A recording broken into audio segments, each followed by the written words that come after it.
আজ দুপুরে বানাচ্ছি সবার প্রিয় গরম গরম ডিমের ঝোল, একদম সাধারণ কিছু মশলা দিয়ে কিভাবে এত স্বাদ আনা যায় সেটাই আজ আমি আপনাদের সাথে দেখাবো। আপনাদের সিদ্ধ করবো ডিম আলু, একটু লবণ দিয়ে দিলাম। লবণ দিলে ডিমটা তাড়াতাড়ি সিদ্ধ হয়ে যাবে।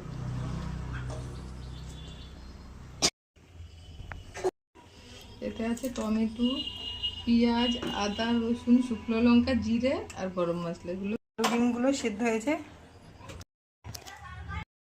প্রথমে ডিম আর আলুগুলো একটু নুন হলুদ দিয়ে লাল লাল করে ভেজে নিচ্ছি।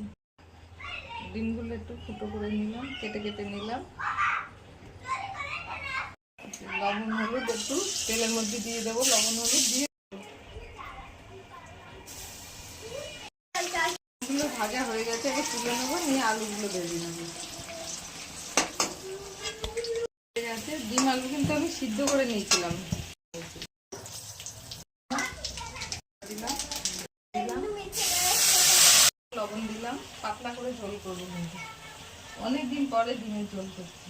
ডিমের দাম বেড়ে ডিম খাওয়া কমে গেছে। হলুদ দিলাম, এবার কষিয়ে দেবো। এই ডিমের পরিমাণটাও কম নিয়েছি না আমরা। হয়ে গেছে মশলাটা। এদিকে গরম জল করে রেখেছিলাম, দিয়ে দেবো।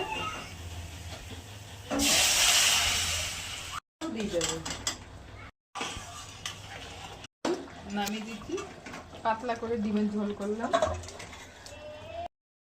আপনারা কিভাবে ডিমের ঝোল রাঁধতে ভালোবাসেন কমেন্টে অবশ্যই জানাবেন।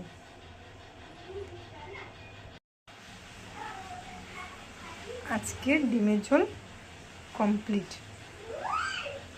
ভিডিওটা ভালো লাগলে অবশ্যই লাইক করবেন, কমেন্ট করবেন। আর আপনারা কিভাবে রাঁধতে ভালোবাসেন অবশ্যই আমাকে কমেন্টে জানাবেন। ধন্যবাদ।